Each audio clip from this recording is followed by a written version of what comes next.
welcome back to my channel. Today I am here with 3 of my favorite goldsmiths in Toronto, and I'm going to let them introduce themselves and we're going to answer a bunch of your questions.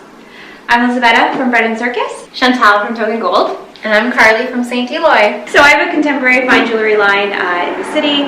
I work in a really delicate way, so most of my pieces are intended to be stacked. Obviously they can be worn separately, but yeah, intended to be stacked and layered. I work mostly in metal first. Token Gold has sort of started as just this love of antique, sort of rustic and refined jewelry. I'm a bench jeweler first and foremost, and then kind of taking in a lot of texture. I work with a lot of wax and then cast here in Toronto. So for me, St. Eloi is named for the patron saint of goldsmiths, and I first learned about this saint while I was studying jewelry making at George Brown.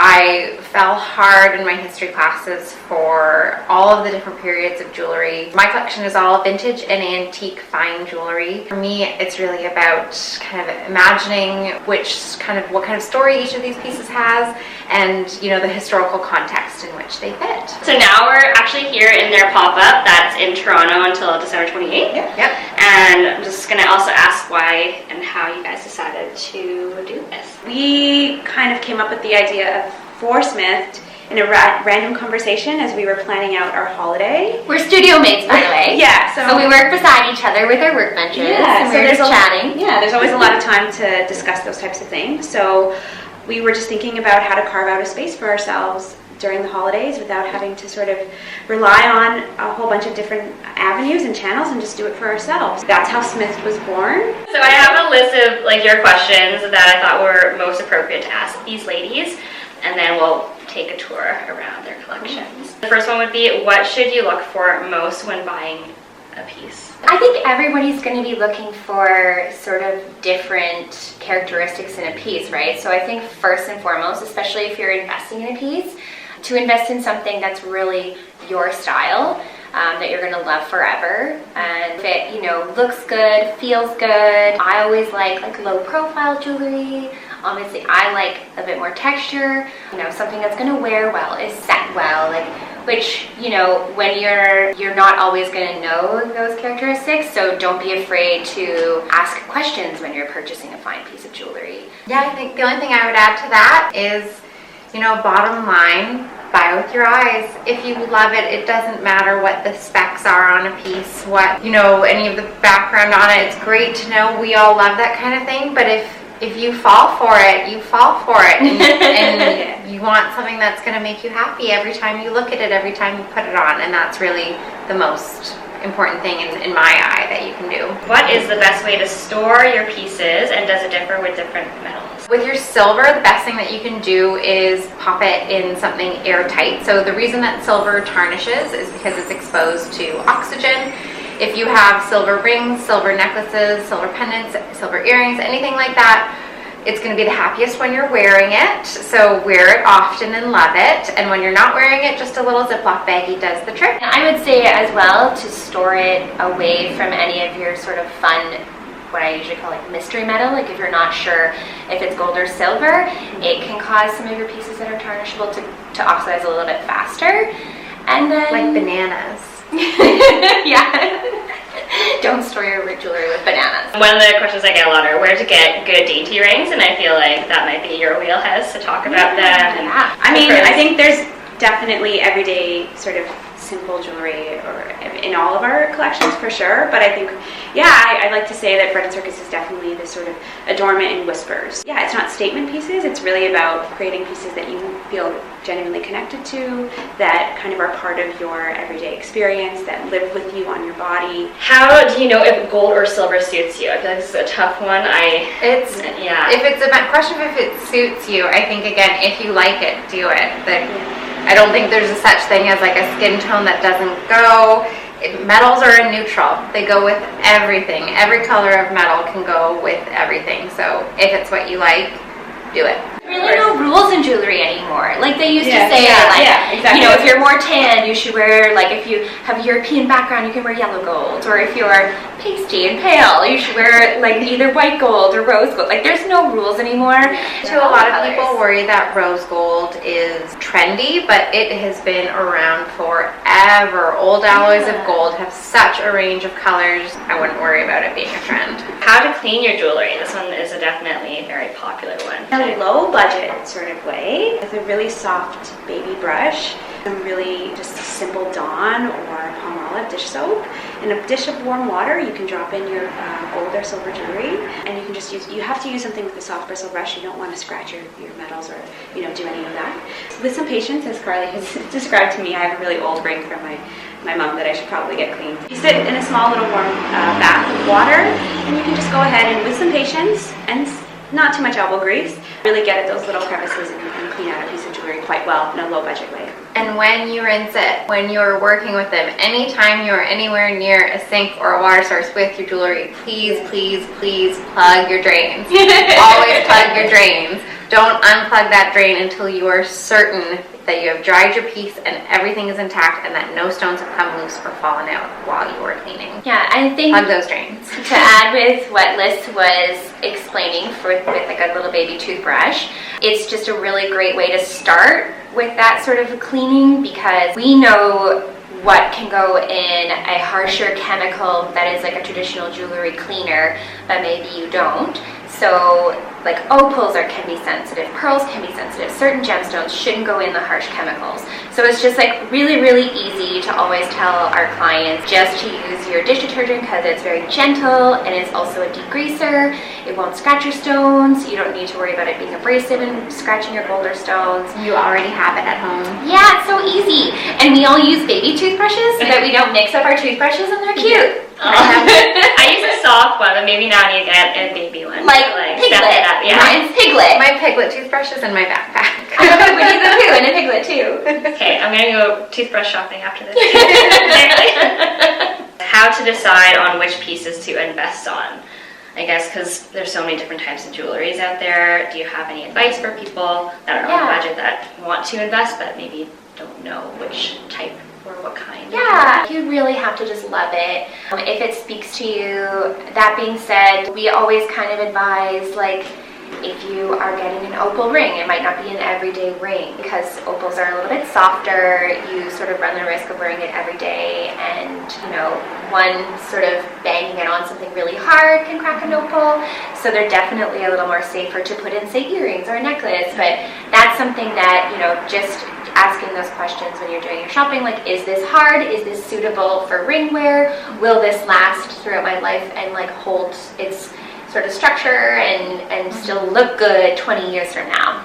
I think like baseline would be, if you want to invest in something that will last you a long time, opt for solid metals. So if you prefer silver, that's great, but do solid sterling silver rather than, you know, white metal plated like you may find at like low price mass jewelry places. Go for the solid stuff. Go for solid gold instead of plated. That's the stuff that's going to wear for your lifetime. And I think to touch on what Chantal said, think about what it is that you want and how you plan to wear it. If this is going to be you want to invest in a special occasion ring that you maybe only wear a couple times a year or a couple times a month, then you can for sure opt for something that is maybe a little bit more delicately made, little prong settings, that sort of thing, softer stones.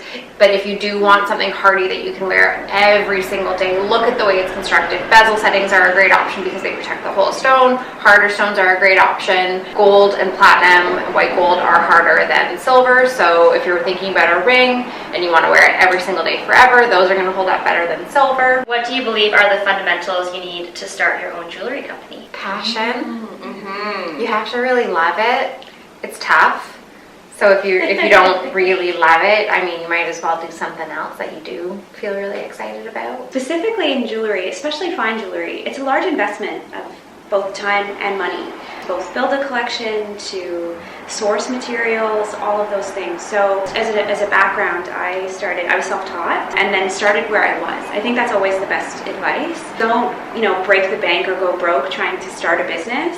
I started off in assembly jewelry, going to the small jewelry district at Queen and Spadina, buying some chains and findings and putting them together, and really focused on the message and the brand that I wanted to create. Then sort of built out around that and just kind of parsed out the details as I went along, created some trust with my clients and let them understand where I was at. And that's just how you build a brand, I think. Yeah, I think there's definitely like a natural evolution. A lot of jewelers will start in silver and then make their way into gold and working on, bigger pieces as they go, just because you need that foundation and it takes a little bit of time. Then when you are ready to sort of move into larger stones, expensive diamonds, you have this whole foundation behind you and confidence in what you're doing, and then you're not going to hopefully make any expensive mistakes. Well, we're in an interesting time in jewelry right now. There's been a really big influx of young designers coming up that, for a very long time, we saw very much the same designs in all of the jewelry stores that we had access to. There have always been like niche, really cool art jewelry, but then the only other option were like these very similar birthstone rings that were the same ones in every store. And it's been really interesting. This influx has brought different stones to the table, your rustic diamonds, salt and pepper diamonds, whereas they weren't used much before. We're seeing all these cool, unique, interesting materials being used, and then people working in different ways that, I'm sure we all kind of felt this. There was times when you would be pushing through a design and you'd go to a micro setter in a city and be like, hey, can you pop some little diamonds in here? Because they have very specialized area of expertise where they need to use a microscope to set the stones. A lot of jewelers in the city will have their microsetting done by someone else. And you're kind of having to like dig your little way and be like, no, this is my style. They're like, but this isn't traditional. Like, we know. For a very long time, jewelry has been an old boys club, and I think there are so many women coming in with their own vision, their own idea of how they want to run a business, how they want to operate. That's bringing in a lot of stuff that's kind of shaking things up and just providing more and more opportunity with every little door that it opens. How do you go about finding local jewelers in the city? So let's say, like, besides watching this video, where would someone kind of go to find if they want to shop local? When I was starting off, I did the market circuit. So really, when you see ads for small markets or weekend markets or trade shows, that's where you'll find us for the most part. That's how I think I built my little community of people who come back, is really having done the legwork and going out and really putting myself out there and putting my collection out there and letting people meet me that way and then find me. Really support those spaces where independent artists and jewelers are. We're there, right there with our stuff too. So if you have immediate questions that you want to ask, you don't get lost in a DM or you get lost in an email chain, you can just ask us and we're there and you can see the stuff up close. I know that's a really good way to meet people. Yeah, I think you'll find a lot more fine jewelry. It depends on what kind of jewelry you're looking for as well. But I myself, Instagram is a great place, and just following a hashtag like Toronto Jeweler. Toronto Jewelry. You're going to see, a whole array of amazing talent. A lot of us who can't afford to have storefront studio spaces, anything like that. So the internet, Instagram. Yeah. Before getting a studio space, both last year and maybe my small, really humble beginnings in a space at Queen and Dovercourt, I existed online, and it was definitely a question we had during the holiday season about whether we needed the space because there's such a great space online for us to exist. But I think jewelry is still one of those things that you want to touch and feel. So any chance you have an opportunity to come see us out in the world, obviously we're very happy to meet you. So yeah, come here. They're here. This space particularly. That didn't segue in. Come see us. So this one I feel like I'm still learning, but I know you tell me about it all the time. Should you / can you wear your jewelry 24/7 or take them all off when you sleep? Because so much of what I personally wear and everything that I'm carrying under St. ELOI is a little bit older, it's got a little bit more life, it does need a little extra care. I sort of swear by jewelry is the last thing I put on in the morning and the first thing I take off at night. I don't want to risk losing a stone down the drain or losing an earring when I'm in the shower. You know, if you're in water, say you're swimming, your fingers are going to get a little thinner, rings are likely to slip off.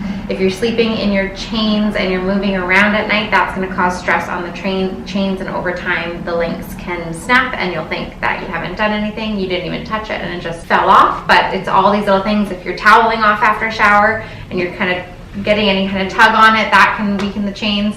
For me, I would just rather not risk it. This is stuff that I love, that I've invested in. To me, it's just not worth the risk. So I make sure that I wait until I've done all of my, like, I don't wear it in the shower. I wait till I finish putting on perfumes, lotions, hairspray, that sort of thing, because that stuff can kind of gunk up and different chemicals can harm softer stones, and it just makes your gold less shiny, your silver less shiny. I don't want to get things under my stones when I'm cooking because I like them to look their best. So for me, I take it all off at night. It seems like a lot, but I kind of enjoy the ritual. Especially if you see her hand. Especially when you wear like 27 rings. Like, also, how long does it take you to do all that? Fucking gold. It doesn't take long. You just slide them No, on. Carly's a master stack There's style. something Oh, to I know. the ritual of choosing what I'm going to wear in the morning, even if it's the same pieces day after day, of taking that little bit of a time every morning.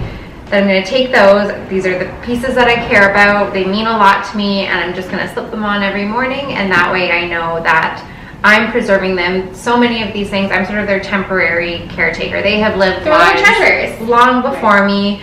I hope that they're going to live lives long after me. I want to be able to pass them down to somebody.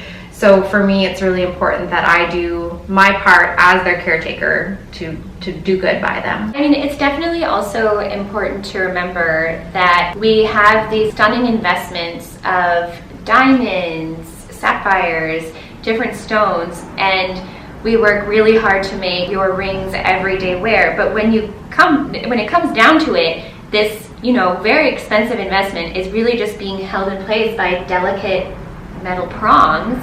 And if you're wearing your jewelry to the gym, Please stop wearing your jewelry to the gym. I've seen so many little rings come back mangled, and it's like, oh, I'm just playing tennis in my jewelry. I'm like, okay, well, that's why. I was just doing my deadlifting. I don't know what happened. I like to wear my jewelry to the gym. So, I mean, yeah, like, metal can warp. It can, you know, and if you have a beautiful band with, you know, pave set little stone and you're working out lifting weights, it's very possible that you could bend or warp your ring and then have stones become loose. And I mean, that being said, I'm bad in a way that I have some piercings that I definitely leave my earrings in and sleep Oh with yeah, them. I never change my earrings. Yeah. Yeah. I only take them out to clean them. So, I mean, if it's like more of a statement earring, then like who wants to sleep with a big hoop or earring in? But any of my sort of more like everyday wear, delicate hoops, I'm leaving in because they're comfortable. Don't deadlift in your jewelry. Stop playing tennis in your rings. Golf. Don't play golf. Don't in golf your either. rings. So you have 2 more questions. First one, I guess I'll ask about the process of buying custom jewelry. I know we've kind of touched upon it, but let's say like someone were to either come in to the store today or message you online, like how would that look? So a general timeline for a custom piece can be anywhere from 6 to 8 weeks. That's from the time we have our initial email to stone selection and first designs, to edits to those designs, to CAD designs if we're going in that direction. The custom project, I guess, process starts off usually with an email, sometimes then an Instagram DM that I say, you know, let's move this to email. But usually what someone will say to me is their general timeline, their general budget, what they're in the market for, and usually location, because then that'll inform how and like logistics of that piece. And then we go from there. So I know sometimes it can be a little bit scary to talk numbers right away, but really there's such a breadth of, sorry, I didn't mean to I'm Italian, so there's always like a lot of this. That's why we put her at the end. But there's a lot that goes into it. And there's a varied approach to things. So really it just helps us to pare down and create something that really feels comfortable to you, that doesn't feel astronomical or completely out of reach. So that's why we ask, or I personally, I know most of us do, for those general sort of questions right away. I mean, there's no set like how the process works, because the nice thing about custom is that it's being tailored to you. We're pretty flexible, and if you come at us with a very specific design right from the get-go, and then we can find a stone and sort of build from there. It usually is all about finding, if you're going with a gemstone, your gemstone first, and then we build the design around it. Or oftentimes we are doing up sketches and sort of like really helping you find something that's going to be beautiful and unique just for you. So, you know, sometimes it's very, very different for each person. My last question is for you. Is what's the reason to buy vintage? Oh, for me, I think I mean, I'm a sucker for a story. Like I said, the historical context of pieces, imagining the lives that they held before we get to see them. It's a great option for those of you who are concerned about the environmental and ethical implications of jewelry. It's nice to know that you're not consuming something that has, you know, freshly come out of a giant hole in the earth. You can rest assured that this is kind of a very green way, like if you were buying vintage clothing, and it keeps these pieces from being thrown away. It gives them a little extra life. And there's something very special and unique about finding the piece that speaks to you. So it's not to say that every single vintage or antique piece was one of a kind when it was made. A lot were part of production runs, but the likelihood of that particular piece making it this far without getting pulled apart for stones and melted down or lost like so many little earrings, all of that just make it really special, so you can kind of be sure that you're going to get something a little bit different from anybody else's piece. You're not going to have the exact same engagement ring that all of, you know, your peers have or something like that. There's something about it that's just a little bit unique, as though you're getting a custom work done, but a little less legwork. I think it's romantic. Yeah. And just, it's nice to think that these are pieces that have been around before you and will hopefully continue to be around after you. So here are all the loose stones. These ones are all loose diamonds with different shapes and colors. And it's all from this guy that I'm gonna link like right there. So you can come in and choose the one you like and then talk to them about what kind of piece you want. So they also have some sorbet sapphires from this guy, and they're really beautiful too. So we're gonna look at Token Gold's collection. So I've got some new cluster rings, and I have some coming. So I really like the play on the different shades of blue. And then so these ones are all sapphires in different shades. And then I've got some new rose cut sapphire rings for holiday. Some engravable rings, which are fun. Oh yeah, let's see these ones. These are, I'm embarrassed, but these are my little cats' names. So cute. So you can engrave like whatever you want on there, kind of as long as it fits, I guess. The new hoops. These ones are really comfy little hoop sleepers that have black enamel inlaid on the center, which are really nice. Bringing in some new stones in the gold rings. This is serpentine, just like a nice deep earthy green. Pretty. So we're here with St. Eloi, and we're gonna see her beautiful collection. So let's start over here just to start thinking about potential engagement rings in the vintage world. This little stunner is a 0.84 carat Marquise cut diamond. It's an early cut. This is a piece that likely has an older diamond in a slightly newer setting. The Marquise diamond was first invented when, and I don't have my dates on hand, but one of the King Louis of France wanted a stone cut that mimicked his mistress's mouth. Oh. So the Marquise cut was meant to look like the lips, like the mouth of the Marquise. So this is a gorgeous signet ring, well worn and well loved. It has a fist holding a scroll on the front. And one of the things that I love about this piece is that it is from Toronto. Inside you've got both the carat marking and the company name Ryrie. Okay, so here's another piece that I love. This one is a great way to see that your vintage stuff doesn't have to be super outlandish. It doesn't have to be a statement piece. So British hallmarking is a great way of dating your piece of jewelry. And the full British hallmark comprises of a few different elements. So over here we have the maker's mark or sponsor's mark. In this one it's HH, and that's the company that had this ring sent in to be tested. So they're the ones who are going to be responsible for this ring. It's usually the jewelry company or the designer. So next up you've got the purity mark, which indicates the carat of gold. And that can be shown in a range of ways. It can say 9K, it can say 9C, which is the British indication for carat. It can say 375, which is parts out of 1,000 pure gold. In this case, it says 375. And then the next step is the assay office. This one is a tiny little anchor on its side, which means that this gold was tested and confirmed to be 9 karat gold in Birmingham. And then lastly, we have the date letter, and those are going to change both in the letter and in the font every year, and that's how you know which year this ring was tested to be 9 karat gold. And in the case of this lovely little turquoise and 9 karat gold ring, that was 1865. So these are the pendants and necklaces that she also has. Picked up a couple spinners because we all know you guys love them. And we're gonna see it in action because you don't really see that on my neck normally. So the way that the spinners work is you can usually only see part of the letters at a time, and then not until you get it in motion does the secret message come out when the letters blur together. And these ones are all sort of part of the charm craze, 1950s, 1960s, 1970s, and would have been worn on charm bracelets at that time. So now we're over here with Bread and Circus. We're gonna look at her beautiful jewelry. All these beautiful dainty pieces. All of the jewelry, save for some small custom pieces that I work on, are all kind of made the exact same way. They begin in metal first, and we create molds and castings from those particular cold molds. But every single one always ends up with this little bit of imperfection, you should say, or undoneness, I like to say. So the tagline of the brand is practice intentional imperfection, so that although tiny and dainty and simple, when you pull it up close, it is a little bit undone. So you'll see a little bit of solder seams, or sometimes I like to leave tool marks.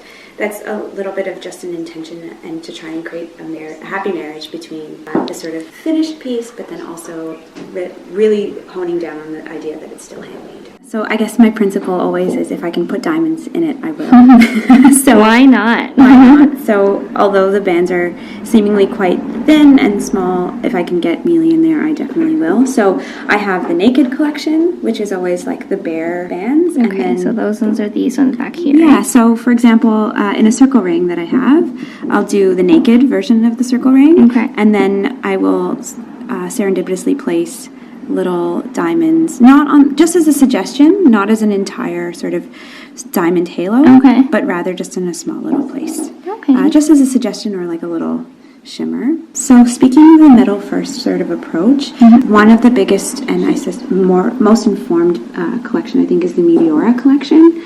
So you'll see the little tiny nuggets throughout. So I have the one of a kind little nugget that's made. There's a small bit of time when metal is sort of going from a liquid back to a solid that you can manipulate it. So I work with my little titanium poker, and I'll sort of manipulate the metal into these little, kind of returning it to like a little gold nugget. So then you have the Meteora hoops, which are done the exact same way, a series and a collection of tiny nuggets strung into a hoop. All right, so thank you so much for watching. I hope you learned a bunch from all their awesome answers. As usual, I'm going to be linking everything below, and you can follow them. Their handles will be like on this wooden bench here. So make sure to follow them, and I'll see you guys very soon. Bye!